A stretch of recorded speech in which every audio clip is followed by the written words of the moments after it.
नमस्कार दोस्तों, मैं राहुल मिश्रा। मैं आप सभी का एक बार फिर से स्वागत करता हूं। और फिलहाल जैसा कि आपको पता है, हम पढ़ रहे हैं करंट अफेयर्स। और करंट अफेयर्स की बात करें तो इस वीडियो में आपको मिलेगा डिटेल, फिर मिलेगा आपको वन लाइनर और फिर मिलेगा आपको क्विज। तो अगर आपको ये करंट अफेयर्स पसंद आते हैं तो प्लीज इसे लाइक, शेयर और सब्सक्राइब करना ना भूलिए। और देखते हैं आज की न्यूज क्या है। सबसे पहली न्यूज आपकी स्क्रीन पर ये रही। पहली न्यूज अच्छी खुशखबरी भी आप कह सकते हो और अच्छा भी कह सकते हो। जैसे सरकार ने कैंसर के इलाज के लिए 390 गैर अनुसूचित दवाओं की कीमत में कमी कर दी है।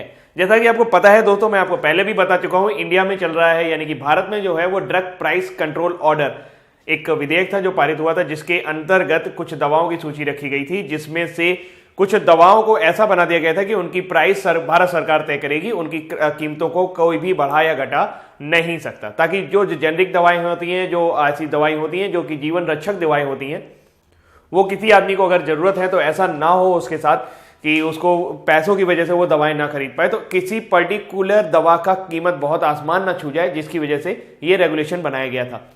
फिलहाल हाल फिलहाल सरकार ने कैंसर के इलाज के लिए राष्ट्रीय औषधि मूल्य प्राधिकरण यानी नेशनल फार्मास्यूटिकल प्राइस एसोसिएशन ने कैंसर के उपचार में उपयोग होने वाली 390 दवाओं को एक नई एमआरपी यानी अधिकतम खुदरा मूल्य लिस्ट जारी कर दिया है। एनपीपीए ने इन दवाओं की कीमतों में 87% तक की कटौती की है। हर दवा पे 87% नहीं हुई है, कुछ दवाओं में 87% तक कटौती की गई है। हर दवा के हिसाब से उसका रेट कम किया गया है। एनपीपीए ने 38 दवाओं की कीमत में 75% कटौती की है। कैंसर की 426 दवाओं में से 390 दवाएं, जो कुल दवाओं का यानी कि जितनी भी हैं उनकी कुल दवाओं का 91% है, जितनी भी मार्केट में उपलब्ध है, वो 426 दवाएं यानी कि 426 मेडिसिन हैं। और जिनका 390 दवाओं को, जो कि कुल दवाओं का 91% है, कि कीमतों को कारोबारी मुनाफे को तार्किक बनाने के जरिए घटाया गया है। कि मतलब ऐसा ना हो जाए कि वो दवाओं का मैन्युफैक्चरिंग ही ना कर पाए, उसको कारोबारी मुनाफा होगा आपको, लेकिन ऐसा नहीं होगा कि आप उसको दवा का मूल्य आप दुगना कर दो, तो ऐसा नहीं कर पाओगे। तो मुनाफा तो होगा उसमें। ऐसा अनुमान है कि कीमतों में कटौती के बाद मरीजों को लगभग 800 करोड़ रुपए की बचत होगी। तो मेरे हिसाब से तो ये बहुत बड़ी बात है, क्योंकि जो लोग भी, भगवान ना करे किसी को कैंसर वगैरह हो, तो इस तरह की बीमारी से जूझते हैं, उनको कम से कम यहां पे फायदा हो जाएगा। आगे चलते हैं दोस्तों। राष्ट्रीय औषधि मूल्य प्राधिकरण एक सरकारी नियामक एजेंसी है जो भारत में दवाइयों की कीमत को नियंत्रित करती है। इसका गठन 29 अगस्त 1997 को हुआ था। कैंसर रोधी 57 दवाएं 57 दवाएं पहले ही मूल्य नियंत्रण के दायरे में हैं। कारोबारी मुनाफे पर लगाम वाले 355 ब्रांड अब नियंत्रण मूल्य के दायरे में और आ जाएंगे। तो 355 ब्रांड और यह आ जाएंगे। तो इस तरह से यहां पर क्वेश्चन क्या बन सकता है? पहली चीज, एनपीपीए का फुल फॉर्म क्या है? एनपीपी का फुल फॉर्म है नेशनल फार्मास्यूटिकल प्राइसिंग अथॉरिटी ने कैंसर के उपचार में उपयोग होने वाली 390 दवाओं की नई एमआरपी जारी की। कितनी दवाओं की एमआरपी जारी की? 390 दवाओं की एमआरपी जारी की है। तो यहां पर जो इंपॉर्टेंट बात है, अभी हाल ही में किस रोग की दवाओं को या किस मर्ज की दवाओं को एनपीपीए ने उनकी कटौती कर दी, उनके रेट में कटौती कर दी है, तो वो होगी कैंसर की दवाओं की। ठीक, अगली जानकारी आपकी स्क्रीन पर। अगली जानकारी है यूएनओडीसी। माफी चाहूंगा, आज थोड़ा सा प्रिंटिंग में आपको गड़बड़ लग रहा होगा कि आपको देख नहीं पा रहा होगा। तो यूएनओडीसी ये क्या है भाई, बात करते हैं। तो जैसा कि आप पिक्चर में देख पा रहे हो, United nation office of drugs and crime. Drugs and crime यानी दवाओं, प्रतिबंधित दवाओं, जो जैसे कि हीरोइन होता है, इसको भी ड्रग्स बोला जाता है, जैसे कि आपका गांजा वगैरह हो गया। तो इस तरह की चीजें जो भी आप एज ए ड्रग्स, वो वाला ड्रग्स, ये दवाओं वाला ड्रग्स नहीं, ये जो एज ए ड्रग्स लिया जाता है वैसे वाला ड्रग्स लेना है, वहां पर बात की जा रही। तो संयुक्त राष्ट्र औषधि एवं अपराध कार्यालय ने अपने सबसे हालिया प्रतिवेदन में बताया है कि भारत अवैध औषधि व्यापार के सबसे बड़े नाभि केंद्रों में से एक है। यानी कि भारत में सबसे ज्यादा अवैध दवाओं का व्यापार होता है। इन अवैध दवाओं को रोकने के लिए ही इस ऑफिस की स्थापना की गई थी, और यह अंगटाड के अंतर्गत आता है। United nation office of drugs and crime यानी यूएनओडीसी, जहां पुरातन गांजे यानी कि पुराना गांजे से लेकर ट्रेमाडोल जैसे आधुनिक चिट्टे पर दी जाने वाली दवाओं तथा मेथाम्फेटामिन जैसी डिजाइनर दवाओं का पूरा प्रचलन है। चिट्टे मतलब कि एक कागज के ऊपर रखकर जो लिया जाता है, उसको बोला जाता है ट्रेमाडोल। और फिर मेथाम्फेटामिन जैसी डिजाइनर दवाओं का पूरा प्रचलन है। वैसे तो पूरे संसार में इंटरनेट पर दवाएं क्रिप्टो मुद्राओं द्वारा खरीदी जाती हैं, यानी कि आभासी मुद्राओं द्वारा खरीदी जाती हैं, पर भारत में यह विशेषकर हो रहा है, यानी कि भारत इन सब मामलों में आगे है। इसके अतिरिक्त भारत का उपयोग दूसरे देशों में अवैध रूप से उत्पादित अफीम सी बनी दवाओं, विशेषकर हेरोइन को पहुंचाने का काम भी हो रहा है। वस्तुतः भारत में मॉर्फिन युक्त कच्चे अफीमी माल का चुपचाप उत्पादन होता है और 2017 में इस मामले में वैश्विक उत्पादन का 83% 83% भारत, ऑस्ट्रेलिया, फ्रांस और टर्की में हुआ था। कहा जाता है कि कच्चे माल का यह भंडार विश्व की अवैध दवाओं को बनाने वाले निर्माताओं की 19 महीनों की मांग पूरी कर सकता है। तो भारत के लिए थोड़ी सी चिंताजनक बात है कि यूएनओडीसी की रिपोर्ट के मुताबिक भारत में अवैध दवाओं का व्यापार बहुत तेजी से फल फूल रहा है। फिलहाल अगली न्यूज के बारे में हम लोग थोड़ा सा बात करते हैं। यहां पर है पद्मलक्ष्मी बनी सद्भावना राजदूत। भारतीय अमेरिकी टेलीविजन पर्सनालिटी और खाद्य विशेषज्ञ पद्मलक्ष्मी को संयुक्त राष्ट्र विकास कार्यक्रम यानी कि यूएनडीपी का मुख्य उद्देश्य अगर मैं आपको बताना चाहूं तो दुनिया से गरीबी को हटाना यूएनडीपी का मुख्य कार्य है और इसका मुख्यालय न्यूयॉर्क में है और यूएनडीपी की स्थापना 1965 में हुई थी। तो ये छोटी सी एक स्टैटिक जानकारी आपके लिए है। तो फिलहाल हम लोग बात करते हैं, सद्भावना राजदूत बनाया गया है और किसे नियुक्त किया गया है? पद्मलक्ष्मी को, जो दुनिया भर में असमानता और भेदभाव के खिलाफ एजेंसी की लड़ाई का समर्थन करता है। यूएनडीपी ने अंतरराष्ट्रीय महिला दिवस की पूर्व संध्या पर लक्ष्मी की नियुक्ति की घोषणा की थी। तो पद्मलक्ष्मी की जो नियुक्ति की गई है ये आपका 8 मार्च को शाम को की गई थी और ये जो संस्था है ये पूरे विश्व में जो भी असमानता है और जो भी भेदभाव चीजें हैं और सबसे बड़ी बात यह कि गरीबी हटाना और इस तरह मतलब किसी भी तरह से वो असमानता खत्म हो जाए, चाहे वो गरीबी के स्तर पे हो, चाहे वो महिला के स्तर पे हो, चाहे वो जाति के स्तर पे हो, किसी भी स्तर पे कोई भी चीजें हो और इसमें जो भी असमानता हो इसको हटाना इसका मेन कार्य है, मतलब इसका मुख्य उद्देश्य है। अगली जानकारी है, एक ऐप लॉन्च किया गया है ई धरती। आवास और शहरी, आपको नहीं दिख रहा होगा, मैं थोड़ा सा बड़ा कर देता हूं इसको, मेरे को लग रहा है कि आपको नहीं दिख रहा होगा, तो अभी देखते हैं आपको दिख रहा है, ठीक है। और ये आप जो फोटो देख पा रहे हैं ये फोटो जो है ये हमारे आवास एवं शहरी मामलों के मंत्री जो हैं हरदीप पुरी जी की है। इन्होंने क्या किया है कि ई धरती ऐप लॉन्च किया है। इसमें तीनों मॉड्यूल, रूपांतरण का मतलब ये होता है कि जब कभी भी आप कोई जमीन लेते हैं तो उसमें कभी कुछ परिवर्तन हो जाता है, कभी आप एक जमीन के 2 हिस्से कर देते हैं, तो इसका मतलब हो गया उसका रूपांतरण हो गया, उसका रूप बदल गया। कभी ऐसा होता है कि जैसे कि आपने बाग के लिए कोई जमीन ली थी और कोई खेत वगैरह चल रहा था, उसके ऊपर आपने आवासीय प्लाट वगैरह बनाते तो उसका रूपांतरण हो गया, यानी कि उसका जो है वो आपका पूरा का पूरा जो सिनेरियो था वो आपने चेंज कर दिया। प्रतिस्थापन का मतलब ये होता है भाई साहब मेरी जगह यहां पर है, आपकी जगह वहां पर है, मेरे को यहां रहना है, आप और हम अपनी जगह में एक दूसरे से क्या कर लेते हैं? एक्सचेंज कर लेते हैं। तो ये हो गया आपका प्रतिस्थापन। और उत्परिवर्तन यानी कि जो भी जमीन थी उसका पूरी तरीके से एक अलग फॉर्म में दे देना, यानी कि उसको सरकारी दे देना, उसका पूरा का पूरा एकदम सब कुछ बदल देना, जैसे कि पूरा का पूरा एक शहर का पूरा पूरा सिस्टम बदल देना, उसको कुछ और बना देना। तो ये आता है उत्परिवर्तन, यानी कुछ नया बना देना। उसे से जुड़े परिवर्तन को ऑनलाइन किया गया है। तो ई धरती ऐप धरती से जुड़े यानी कि जमीन से जुड़े हुई चीजों के बारे में है।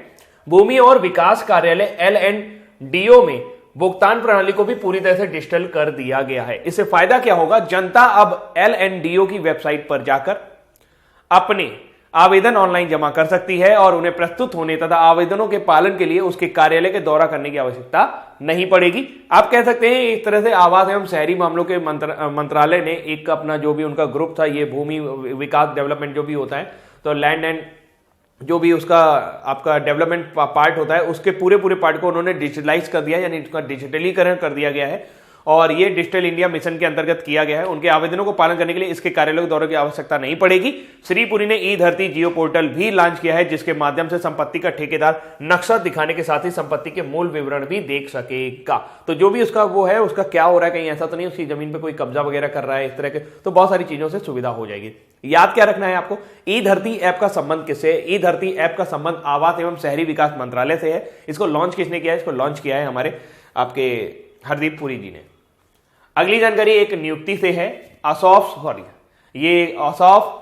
सईद बने हैं सऊदी अरब में भारत के नए राजदूत। तो ये जो आप देख पा रहे हैं ये फोटो है असौफ सईद की। वर्तमान में सेशल्स गणराज्य में भारत के उच्चायुक्त डॉक्टर अभी कहां पर हैं? ये सेशल्स में है और गणराज्य भारत के उच्चायुक्त डॉक्टर असफ सईद को सऊदी अरब में भारत के अगले राजदूत के रूप में नियुक्त किया गया है। सऊदी अरब की जो राजधानी है वो रियाद है। तो 1989 अभी आपने देखा था कि सऊदी अरब के बिन सलमान जो प्रिंस है वो यहाँ भारत आए थे, तो ये भी थोड़ी देर जानकारी है। 1989 बैच के भारतीय विदेश सेवा के अधिकारी सईद दिसंबर 2015 से सऊदी अरब में राजदूत के रूप में सेवा कर रहे अहमद जावेद का स्थान लेंगे। तो फिलहाल अभी हाल ही में किसे सऊदी अरब में भारत का नया राजदूत नियुक्त किया गया है, तो उनका नाम है असफ सईद, और वो किसका स्थान लेंगे तो ये भी जरूर याद रखा करें, वो अहमद जावेद का स्थान लेंगे। अभी कहां काम कर रहे थे, अभी सेशल्स गणराज्य में भारत के उच्चायुक्त के रूप में काम कर रहे थे। अगली जानकारी पर आता हूं मैं। अगली जानकारी है आपकी quality assurance scheme. Quality assurance यानी कि QAS, institute and faculty of actuaries. Quality assurance scheme क्या है समझते हैं इसके बारे में। राष्ट्रीय परीक्षण एवं कैलिब्रेशन प्रयोगशाला अभिप्रमाणन बोर्ड NABL द्वारा बेसिक कंपोजिट चिकित्सा प्रयोगशालाओं के लिए गुणवत्ता आश्वासन योजना यानी कि क्वालिटी एश्योरेंस स्कीम का शुभारंभ किया गया है। यह योजना भारत की स्वास्थ्य प्रणाली में जहां प्रयोगशालाएं अपनी सभी प्रक्रियाओं में गुणवत्ता की अनिवार्यताओं का अनुपालन करती है, जमीनी स्तर पर गुणवत्ता लाने में मदद करेगी।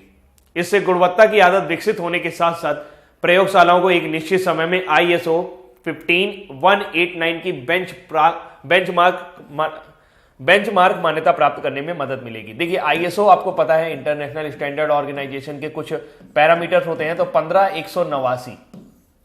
15189 जो है ये प्रयोगशालाओं में जो भी उनकी गुणवत्ता है उसको निश्चित करेगा। यानी कि जो भी प्रयोगशालाएं होती हैं, जो चिकित्सीय उपकरण होते हैं और उनके लिए जो भी प्रयोगशालाएं, जैसे आपने कोई आप जांच वगैरह कराने जाते हो, कुछ ऐसा कराने जाते हो, जो टेस्ट वगैरह कराने जाते हो, तो उसके लिए उन प्रयोगशालाओं के लिए उनको ISO दिया जाएगा 15189। अब ये बड़ी आसानी से प्राप्त कर पाएंगे अगर वो क्वालिटी एश्योरेंस योजना को पालन करते हैं। होगा क्या, इस योजना के माध्यम से प्राथमिक चिकित्सा केंद्रों, समुदाय स्वास्थ्य केंद्रों, डॉक्टरों के क्लिनिकों, छोटी प्रयोगशालाओं और छोटे नर्सिंग होम की प्रयोगशालाओं को भी गुणवत्ता युक्त प्रयोगशाला के परिणामों तक पहुंच उपलब्ध होगी। राज्य सरकार को नैदानिक प्रतिष्ठान अधिनियम के तहत एक प्रतिष्ठान के रूप में प्रयोगशालाओं का पंजीकरण कराने के लिए इस प्रदेश स्तर की योजना को अपनाने के लिए प्रोत्साहित किया जा रहा है।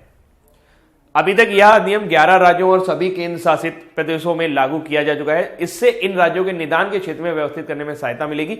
यह योजना भारत सरकार की आयुष्मान योजना को आवश्यक समर्थन देगी। तो भारत सरकार की एक योजना चलेगी आयुष्मान योजना, जिसके जरिए अस्पतालों को ठीक ढंग से ट्रीटमेंट हो, प्रॉपर तरीके से कोई भी व्यक्ति ऐसा ना हो जिसको बिना इलाज के, मतलब उसको इलाज ना मिले, तो ऐसा कोई व्यक्ति ना हो जिसका संबंध इससे है, और वो है क्वालिटी एश्योरेंस स्कीम। ये क्या है, क्वालिटी एश्योरेंस स्कीम का सीधा संबंध आपकी जो भी प्रयोगशालाएं होती हैं, जो भी चिकित्सीय क्लिनिक वगैरह होते हैं, उनसे जुड़ी हुई जो भी प्रयोगशालाएं होती हैं, उनके ऊपर उनकी स्थिति को सुधारने के ऊपर एक योजना है। और इसके लिए कौन सा ISO प्राप्त किया जाता है प्रयोगशालाओं के लिए, तो ISO इंटरनेशनल स्टैंडर्ड ऑर्गेनाइजेशन 15189। तो ये आपको याद रखना होगा। अगली जानकारी पे चलते हैं दोस्तों। अगली जानकारी निश्चित रूप से आपके लिए नई जानकारी होने वाली है। हो सकता है कि आपको ना पता हो, लेकिन एक नया टर्म अभी आया है और वैज्ञानिकों ने इसको खोजा है, ये है नाइट्रोजन पॉल्यूशन। देखिए हम सभी जानते हैं कि हमारे वायुमंडल में 78% तक नाइट्रोजन है 78%। ये 78% नाइट्रोजन एटमॉस्फेयर से नाइट्रोजन ऑर्गेनिक मैटर यानी कि इन सॉइल, वो पेड़ों पौधों के जरिए मिट्टी में पहुंचती है। फिर ये मिट्टी में पहुंचने के बाद वाटर से कंटेमिनेट करने के बाद अमोनियम बन सकती है, नाइट्राइट बन सकती है, नाइट्रेट बन सकती है। तो इसके ये आपके नाइट्रोजन के अलग अलग फॉर्म है। नाइट्रोजन वायु प्रदूषण नहीं फैलाती, नाइट्रोजन का कोई भी वायु प्रदूषण, वो 78% हमारे वायुमंडल का सबसे बड़ा हिस्सा है। लेकिन अगर वो नाइट्रेट में परिवर्तित हो जाती है या नाइट्राइट में परिवर्तित हो जाती है तो इससे बड़ा वायु प्रदूषण होता है। मतलब इससे क्या दिक्कत होती है, इससे क्या प्रदूषण हो सकता है, उसके बारे में बात करते हैं। देखिए संयुक्त राष्ट्र द्वारा प्रकाशित वार्षिक फ्रंटियर रिपोर्ट 2019 में एक अध्याय डाला गया है जिसमें नाइट्रोजन प्रदूषण की चर्चा की गई है। यह रिपोर्ट हाल ही में नैरोबी में संयुक्त राष्ट्र पर्यावरण असेंबली के द्वारा निर्गत किया गया है। नाइट्रोजन के प्रतिक्रियात्मक रूपों से होने वाला प्रदूषण वैश्विक स्तर पर गंभीर पर्यावरण चिंता का विषय है। नाइट्रोजन के प्रतिक्रियात्मक रूपों के उदाहरण है अमोनिया, नाइट्रेट, नाइट्रिक ऑक्साइड और नाइट्रस ऑक्साइड। आपको पता है कि जब ये नाइट्रिक ऑक्साइड वगैरह आपके जल से क्रिया कर लेते हैं तो नाइट्रिक एसिड बनता है। नाइट्रिक एसिड और H2SO4 यानी कि सल्फ्यूरिक एसिड मिलकर आपकी अम्ल वर्षा के लिए उत्तरदायी होते हैं। अम्ल वर्षा आपके पेड़ों के लिए, आपकी फसलों के लिए, इवन मनुष्यों के लिए भी ये बहुत नुकसानदायक होता है। तो इससे क्या हो सकता है, इससे क्या होता है, रिपोर्ट में कहा गया है कि समस्या इसलिए भी गंभीर है क्योंकि इसको अभी भी अधिकांश लोग नहीं जानते हैं और नहीं मानते हैं। इस समस्या से अवगत अभी तक मात्र वैज्ञानिक लोग ही हैं। रिपोर्ट के अनुसार पारिस्थितिक तंत्र में नाइट्रोजन प्रदूषण की उपस्थिति के कारण स्वास्थ्य की देखभाल सेवाओं में $340 बिलियन का वार्षिक खर्च हो रहा है, जिससे ये बढ़ता चला, तो ये आर्थिक रूप से भी नुकसानदायक है। प्रतिक्रियात्मक नाइट्रोजन क्या होती है? प्रतिक्रियात्मक नाइट्रोजन होती है अमोनिया, जिसे आप रिएक्टिव नाइट्रोजन भी कह सकते हैं, ammonium nitrate, nitric oxide, nitrous oxide. तो ये जो नाइट्रोजन है ये इस फॉर्म में चली जाती है जिसकी वजह से बहुत सारी बीमारियां हो सकती हैं, जैसे विटामिन ए की कमी होना, शरीर में त्वचा रोग हो जाना, और जैसे कि ये अम्ल वर्षा के लिए उत्तरदायी है। तो जो अम्ल वर्षा के लिए उत्तरदायी है जिसकी वजह से अम्ल वर्षा फसलों को नुकसान पहुंचाती है, प्रदूषण का एक बड़ा पार्ट है।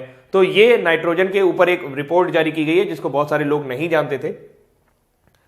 अगली जानकारी है कि CERT in the Indian computer emergency response team, Indian computer emergency response team ये क्या है बात करते हैं। हाल ही में भारत में उपयोग में आने वाले कम से कम 16 ऑनलाइन मंचों से डाटा का जोरदार रिसाव हुआ है, जिसकी जांच करने का काम भारतीय साइबर सुरक्षा एजेंसियों को दे दी गई है।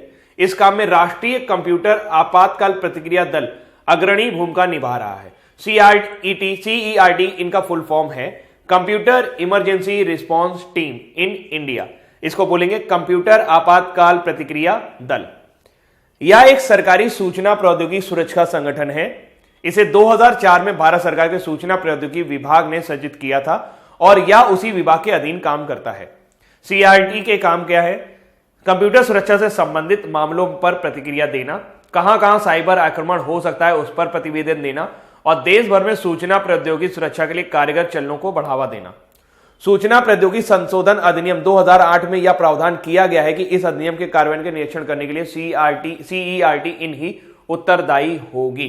तो फिलहाल आपको मैं थोड़ा सा अब यहां पर चीजें बता देता हूं क्यों इस न्यूज को मैं लेके आया। एक्चुअल में क्या है कि अभी आपने थोड़ा दिन पहले देखा होगा कि फेसबुक का डेटा लीक हुआ, और आज ही न्यूज आई थी कि फेसबुक के मैसेंजर जो आप यूज करते हो, फेसबुक का लाइट मैसेंजर, उसमें एक बग है। बग एक ऐसा सॉफ्टवेयर प्रोग्राम होता है जिसके जरिए यूजर किस चीज को यूज कर रहा है, किन चीजों को पढ़ रहा है, किन चीजों के बारे में बात कर रहा है, इवन किससे बात कर रहा है, वो सारी की सारी जानकारी रिसाव हो रही थी। फेसबुक में ये बग पाए जाने के बाद, और उसका का पूरा सबसे पहला शिकार इंडिया ही है, क्योंकि ये इंडियन फोन्स में ऐसा बग पाया गया है, और ये उस सॉफ्टवेयर फेसबुक की वेबसाइट में ये बग है जिसके लिए फेसबुक से लोगों का डेटा चोरी हो रहा था। यहां तक कि ये भी पता चल जा रहा था कि आपने किससे चैट की है और क्या बातें उससे की है। तो इन चीजों को नियंत्रण करने के लिए कौन सी संस्था है, कौन इसको संभालेगा? इन चीजों को संभालने के लिए जो आपकी संस्था है उसका नाम है CERT इन, यानी कंप्यूटर इमरजेंसी रिस्पांस टीम। या एक सरकारी सूचना प्रौद्योगिकी यानी कि IT से जुड़ा हुआ सुरक्षा संगठन है, और आपको इस तरह की कोई भी कंप्लेन वगैरह करनी होगी तो उसको जो डील करेगा वो इसी को करेगा। फिलहाल Indian computer emergency response team जो भी है, ये department of electronics and information technology, ministry of communication and information technology यानी कि भारत के सूचना एवं प्रसारण मंत्रालय के अंतर्गत आती है। ठीक, तो उम्मीद करता हूं ये जानकारी आपको अच्छी लगी होगी। आगे चलते हैं। अगली जानकारी, सुभाष गर्ग बने हैं वित्त सचिव। मंत्रिमंडल की नियुक्ति समिति ने भारतीय प्रशासनिक सेवा अधिकारी सुभाष चंद्र गर्ग को भारत के वित्त मंत्रालय के आर्थिक मामलों के सचिव के रूप में नियुक्ति की है।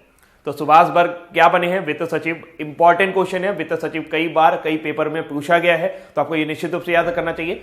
पूर्व वित्त सचिव कौन है? पूर्व वित्त सचिव आपके अजय नारायण झा है, जो कि 28 फरवरी को सेवानिवृत्त हो गए। राजस्थान कैडर के 1983 बैच के IAS अधिकारी 58 वर्षीय गर्ग जून 2017 से आर्थिक मामलों के विभाग में सचिव के रूप में कार्यरत हैं। तो आपको ध्यान रखना होगा, सिर्फ अपॉइंटमेंट्स है तो इस पर नाम आपको याद रखना होगा। इनका नाम है सुभाष गर्ग। क्या बने हैं? वित्त सचिव बने हैं, फाइनेंशियल सेक्रेटरी। भारत, विश्व बैंक और 5 राज्यों ने ड्रिप के लिए ऋण समझौते पर हस्ताक्षर किए। तो पहले मैं आपको ड्रिप का फुल फॉर्म बता देता हूं, डैम रिहैबिलिटेशन इंप्रूवमेंट प्रोग्राम, यानी कि आपको कहीं लिखा भी होगा बांध पुनर्वास और सुधार परियोजना। डैम रिहैबिलिटेशन यानी कि पुनर्वास और सुधार यानी इंप्रूवमेंट परियोजना यानी कि प्रोग्राम। विश्व बैंक विश्व बैंक भारत सरकार और नई दिल्ली में भारत सरकार के 5 राज्यों और कार्यान्वयन एजेंसियों के प्रतिनिधियों ने बांध पुनर्वास और सुधार परियोजना के लिए $137 मिलियन की अतिरिक्त वित्त पोषण के लिए ऋण समझौते पर हस्ताक्षर किए हैं। अगर देखा जाए तो भारत में लगभग 5,5100 से ज्यादा बड़े डैम हैं जिनके ऊपर जिनकी जल भंडारण क्षमता बहुत ज्यादा है और दसियों हजार लगभग छोटे छोटे डैम हैं। और किसी भी देश के लिए बांध का मतलब होता है मंदिर। बांध का मतलब एकदम, डैम का मतलब यह होता है कि किसी भी देश की अर्थव्यवस्था का वो रीढ़ होता है। अगर डैम ना रहे या डैम के साथ कुछ भी क्षति हो जाए तो वो हमारी अर्थव्यवस्था को सीधे सीधे चोट पहुंचा सकता है। जैसा कि आपके सामने मैं बात कर रहा हूं कि एक योजना चलाई जा रही है जिसका नाम ड्रिप है और ड्रिप से लगातार कई राज्य जुड़ते चले जा रहे हैं। शुरुआत में अगर हम ड्रिप की बात करें तो केरला, मध्य प्रदेश, उड़ीसा और तमिलनाडु, ये 4 राज्य थे जो इससे जुड़े हुए थे। अब यहां पर जो समझौता है जिसमें 5 राज्य आ गए हैं, तो ड्रिप से जुड़े हुए कौन से थे? केरला, मध्य प्रदेश, उड़ीसा और तमिलनाडु, इनको जोड़ा गया था। अब क्या हो रहा है कि भारत सरकार है, विश्व बैंक है और 5 राज्यों ने ड्रिप के लिए ऋण समझौते पर हस्ताक्षर किए हैं। ये 5 राज्य कौन से हैं? ये है कर्नाटक, एक है केरल, एक है मध्य प्रदेश, एक है उड़ीसा और एक है तमिलनाडु और एक है उत्तराखंड। ठीक है, तो राज्यों में कर्नाटक, केरल, मध्य प्रदेश, उड़ीसा, तमिलनाडु, उत्तराखंड राज्यों में 220 से अधिक चयनित बड़े बांधों पुनर्वास और आधुनिकीकरण में सहायक होगा। पुनर्निर्माण और विकास IBRD इंटरनेशनल बैंक से $137 बिलियन का ऋण 3 वर्ष की अनुग्रह अवधि और अंतिम परिपक्वता 16 वर्ष की है। देखिए, सबसे पहली बात तो आपके दिमाग में ये आ रहा होगा कि सर यहां पर तो 2, 4 और एक 5 ही राज्य, 6 राज्य जा रहे हैं। तो ध्यान रखिएगा, उत्तराखंड ने इस ऋण समझौते पर हस्ताक्षर नहीं किए हैं। बाकी के जो शुरू के 5 राज्य हैं इन्होंने इस पर हस्ताक्षर किए हैं। तो क्वेश्चन ऐसा बन सकता है कि कौन से ऐसे राज्य हैं, कौन सा ऐसा राज्य जिसने उस पर हस्ताक्षर नहीं किए हैं। तो राज्यों में 220 से अधिक चयनित बड़े बांधों को पुनर्वास और आधुनिकीकरण में सहायक होगा। पुनर्निर्माण और विकास IBRD के लिए इंटरनेशनल बैंक से $137 मिलियन का ऋण 3 वर्ष की अनुग्रह अवधि यानी कि 3 वर्ष में मिलेगा और अंतिम परिपक्वता 16 वर्ष की है, यानी कि आपको 16 वर्ष को इसको कंप्लीट करना है। 2010 में बैंक के बोर्ड ने भारत में 220 से अधिक चयनित बांधों की सुरक्षा और टिकाऊ प्रदर्शन में सुधार के लिए डैम रिहैबिलिटेशन एंड इंप्रूवमेंट परियोजना को राशि देने के लिए $350 मिलियन देने की घोषणा की थी। तो उसी में से ये आपके $137 मिलियन आने वाले हैं, उसके ऊपर समझौता हो गया है, हस्ताक्षर कर दिया गया है। अगली जानकारी दोस्तों, अगली जानकारी आप इनको पहचान पा रहे होंगे, ये है कुम्मनम राजशेखरन ने अभी हाल ही में राज्यपाल के पद से इस्तीफा दे दिया है। तो ये कहां के राज्यपाल थे? ये मिजोरम के राज्यपाल थे। कुम्मनम राजशेखरन ने अपने पद से इस्तीफा दे दिया है। असम के राज्यपाल प्रोफेसर जगदीश मुखी को आइजोल राजभवन का अस्थायी प्रभार दे दिया गया है, यानी कि मिजोरम की जो राजधानी है आइजोल, जगदीश मुखी अब उसे भी संभालेंगे, जो कि असम के राज्यपाल है। केरल में भाजपा के पूर्व प्रदेश अध्यक्ष श्री राजशेखरन ने मई 2018 में मिजोरम के राज्यपाल के रूप में शपथ ली। अब क्वेश्चन दिमाग में आता है कि ऐसा क्यों हुआ? यह हुआ है राजनीतिक कारणों की वजह से। शशि थरूर का नाम आपने सुना होगा। शशि थरूर तिरुवनंतपुरम से चुनाव लड़ने की तैयारी में है और वहां के केरल के वहां भाजपा सरकार को यानी मजबूती चाहिए, तो ये अपने एक राज्यपाल का इस्तीफा वहां से दिलवा रहे हैं और यहां से इस्तीफा देकर अब वो वहां पर जाएंगे और वहां पर आगे आने वाले लोकसभा चुनावों में बीजेपी का प्रतिनिधित्व करेंगे। इसलिए इन्होंने वहां से इस्तीफा दे दिया है। तो मिजोरम के बारे में थोड़ी सी जानकारी मैं आपको दे सकता हूं। आप देख पा रहे हैं कि अभी भी कुम्मनम राजशेखरन ही मैं आपको दिखा रहा हूं राज्यपाल है, बट ये अब राज्यपाल वहां के नहीं है। अभी उनकी किसी और की नियुक्ति फिलहाल नहीं हुई है, लेकिन जगदीश मुखी को एक्स्ट्रा कार्यभार दे दिया गया है। कैपिटल आइजोल है। मैप में आप देख सकते हैं कि मिजोरम यहां नीचे साइड पे आता है और बिल्कुल लास्ट स्टेट है आपका भारत का। आपके जो चीफ मिनिस्टर हैं मिजोरम के वो हैं जोरामथांगा। लोकसभा में केवल 1 सीट है और राज्यसभा में भी केवल 1 सीट का प्रतिनिधित्व करता है। तो मिजोरम आपने देख लिया। थोड़ी सी ये स्टैटिक जानकारी थी जो आपको दिमाग में रखनी चाहिए। मुख्यमंत्री कौन है जरा एक बार फिर से देख लीजिएगा। अगली जानकारी की तरफ चलते हैं और ये इस तरह से आज मैंने आपके पूरे करंट अफेयर्स खत्म करा दिए हैं जो भी इंपॉर्टेंट न्यूज थी। चलिए दोस्तों बात करते हैं आज के वन लाइनर के बारे में। वन लाइनर में देखिए, सबसे पहले ये क्यों बताता हूं मैं, ये इसलिए बताता हूं कि ताकि आपके दिमाग में चीजों के जो मेन पॉइंट्स हैं वो जरूर बचे रह जाएं। आज मैं थोड़ा सा आपको और भी चीज बताऊंगा। राष्ट्रीय औषधि मूल्य प्राधिकरण एक सरकारी नियामक एजेंसी है जो भारत में दवाइयों की कीमत को नियंत्रित करती है। इसका गठन कब हुआ था? इसका गठन यानी कि आप इसे कह सकते हैं नप्पा, इसे हम लोग नप्पा भी बोलते हैं, NPPA। तो नेशनल फार्मास्यूटिकल प्राइसिंग अथॉरिटी का जो स्थापना हुई थी वो हुई थी 29 अगस्त 1997। संयुक्त राष्ट्र औषधि एवं अपराध कार्यालय यानी कि United nation office of drugs and crime ने अपने सबसे हालिया प्रतिवेदन किस देश में अवैध औषधि के व्यापार के बड़े नाभिक केंद्रों में से एक बताया है? तो वो है भारत। राष्ट्रीय परीक्षण एवं कैलिब्रेशन प्रयोगशाला अभिप्रमाणन बोर्ड द्वारा बेसिक कंपोजिट चिकित्सा प्रयोगशालाओं के लिए किस योजना का शुभारंभ किया गया है? वो है क्वालिटी एश्योरेंस स्कीम। संयुक्त राष्ट्र द्वारा प्रकाशित वार्षिक फ्रंटियर रिपोर्ट में 2019 में एक अध्याय डाला गया है जिसमें किस प्रदूषण की चिंता की गई है? उसमें है नाइट्रोजन प्रदूषण। अब आगे आने वाले सालों में इस प्रदूषण के बारे में बहुत कुछ सुनेंगे। सूचना प्रौद्योगिकी संशोधन अधिनियम 2008 में यह प्रावधान किया गया है कि इस अधिनियम के कार्यान्वयन के निरीक्षण करने के लिए CERT ही उत्तरदायी होगी, जिसे CERT का पूरा नाम क्या है? CERT का पूरा नाम है कंप्यूटर इमरजेंसी रिस्पांस टीम। किसके अंतर्गत है? ये है आपके सूचना एवं प्रसारण मंत्रालय के अंतर्गत। अगली जानकारी, हाल ही में मंत्रिमंडल की नियुक्ति समिति ने किसकी भारत के वित्त मंत्रालय के आर्थिक मामलों में सचिव के रूप में नियुक्ति की है? तो आर्थिक मामलों के सचिव के रूप में नियुक्ति की गई है सुभाष चंद्र गर्ग की। मैंने अभी फोटो दिखाया था उनको आपको। विश्व बैंक, भारत सरकार और नई दिल्ली में भारत सरकार के 5 राज्यों और कार्यान्वयन एजेंसियों के प्रतिनिधियों ने बांध पुनर्वास और सुधार परियोजना के लिए $137 मिलियन के लिए अतिरिक्त वित्त पोषण के लिए ऋण समझौते पर हस्ताक्षर किए हैं। तो वो 5 राज्य कौन से हैं? इससे उत्तराखंड काट दीजिएगा। बाकी के 5 राज्य हैं कर्नाटक, केरल, मध्य प्रदेश, उड़ीसा और तमिलनाडु। हाल ही में कुम्मनम राजशेखरन ने अपने राज्यपाल पद से इस्तीफा दे दिया है। वो कहां के राज्यपाल थे? वो मिजोरम के राज्यपाल थे। हाल ही में संयुक्त राष्ट्र विकास कार्यक्रम ने किसको अपने नए सद्भावना राजदूत के रूप में नियुक्त किया है? तो टीवी पर्सनालिटी है पद्मा लक्ष्मी जी, उनको संयुक्त राष्ट्र विकास कार्यक्रम UNDP ने अपने नए सद्भावना राजदूत के रूप में नियुक्त किया है। हाल ही में आवास एवं शहरी मामलों के मंत्री हरदीप पुरी ने कौन से ऐप को लॉन्च किया है? तो उन्होंने जो ऐप लॉन्च किया है वो ई धरती, भूमि के रूपांतरण, प्रतिवेदन एवं उत्परिवर्तन के लिए, यानी कि उसमें जो चेंजमेंट आते हैं, उसमें जो नई चीजें आ जाती हैं, उसमें जो भी परिवर्तन होते हैं, उन सभी के लिए ई धरती ऐप लॉन्च किया गया है। और इसको लॉन्च करने वाले कौन है? आपके आवास एवं शहरी मामलों के मंत्री हरदीप पुरी। तो बहुत सारी जानकारी मिल जाती है आपको कि आवास एवं शहरी मामलों के मंत्री कौन है, तो क्वेश्चन कहीं से भी आ सकता है। हाल ही में सऊदी अरब में भारत के अगले राजदूत के रूप में किसे नियुक्त किया गया है? वो है डॉक्टर औसफ सईद। उनका नाम क्या है? डॉक्टर औसफ सईद। तो दोस्तों अब हमने वन लाइनर खत्म कर ली है। स्क्रीन पर आपके आ गया है क्वेश्चन, देखते हैं क्या लिखा हुआ है। विश्व बैंक, भारत सरकार और नई दिल्ली ने भारत सरकार के 5 राज्यों और कार्यान्वयन एजेंसी को प्रतिनिधियों को बांध पुनर्वास और सुधार परियोजना के लिए $137 मिलियन रुपए की अतिरिक्त वित्त पोषण के लिए ऋण समझौते पर हस्ताक्षर किए हैं। निम्नलिखित में तो कौन सा राज्य शामिल नहीं है? कर्नाटक, केरल, मध्य प्रदेश, तो ये तीनों शामिल हैं, उसमें उत्तर प्रदेश शामिल नहीं है। राष्ट्रीय औषधि मूल्य प्राधिकरण एक सरकारी नियामक एजेंसी है जो भारत में दवाइयों की कीमतों को नियंत्रित करती है। इसका गठन कब हुआ था? तो इसका गठन हुआ था दोस्तों 29 अगस्त 1997, यानी कि 29 अगस्त 1997।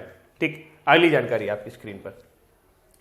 संयुक्त राष्ट्र औषधि एवं अपराध कार्यालय United nation office of drugs and crime ने अपने सबसे हालिया प्रतिवेदन में किस देश को अवैध औषधि व्यापार के बड़े नाभिक केंद्रों में से एक बताया है? तो उन्होंने भारत को बताया है और इसकी पूरी जानकारी मैंने आपको डिटेल में दे दी है। राष्ट्रीय परीक्षण एवं कैलिब्रेशन प्रयोगशाला अभिप्रमाणन बोर्ड द्वारा बेसिक कंपोजिट चिकित्सा प्रयोगशालाओं के लिए किस योजना का शुभारंभ किया गया है? तो उसका सही नाम है क्वालिटी एश्योरेंस स्कीम। नीचे वाले ऑप्शन में क्वांटिटी लिखा हुआ है, फिर क्वालिटी एश्योर स्कीम लिखा हुआ है, फिर क्वांटिटी एश्योरेंस लिखा हुआ है, then the right answer will be quality assurance scheme. संयुक्त राष्ट्र द्वारा प्रकाशित वार्षिक फ्रंटियर रिपोर्ट 2019 में एक अध्याय डाला गया है जिसमें क्या प्रदूषण की चिंता की गई है या कौन से प्रदूषण की चिंता की गई है? तो वो है नाइट्रोजन प्रदूषण, जो कि नाइट्रेट, नाइट्राइक और अमोनिया के फॉर्म में वायुमंडल में घुलता जा रहा है और जिसकी वजह से ग्रीन हाउस इफेक्ट भी क्रिएट हो सकता है। सूचना प्रौद्योगिकी संशोधन अधिनियम 2008 में यह प्रावधान किया गया है कि इस अधिनियम के कार्यान्वयन का निरीक्षण करने के लिए CERT ही उत्तरदायी होगी। इसमें CERT इनका पूरा नाम क्या है?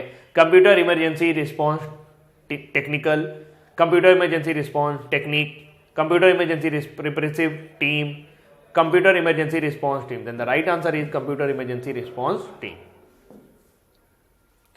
हाल ही में मंत्रिमंडल की नियुक्ति समिति ने किसकी भारत के वित्त मंत्रालय के आर्थिक मामलों के सचिव के रूप में नियुक्ति की है? तो उनका नाम है Subhash Chandra Garg. Right name is Subhash Chandra Garg. इससे क्या होता है कि इससे आपको एकदम क्लियर हो जाता है। आप कम से कम अगर इसको देख लेते हो पूरे टाइम, वन लाइनर में पढ़ के आए हो, फिर डिटेल में पढ़ गया, तो निश्चित रूप से आप भूलोगे नहीं, आपको दोबारा पढ़ने की जरूरत नहीं पड़ेगी। और जैसे कि मैंने फरवरी वन लाइनर कराया था तो बहुत सारे बच्चों ने सही आंसर किए थे उसमें।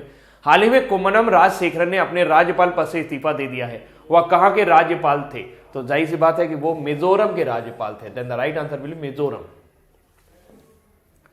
अगला, हाल ही में संयुक्त राष्ट्र विकास कार्यक्रम यूएनडीपी ने किसको अपने नए सद्भावना राजदूत के रूप में नियुक्त किया है? Then the right answer will be Padma Lakshmi.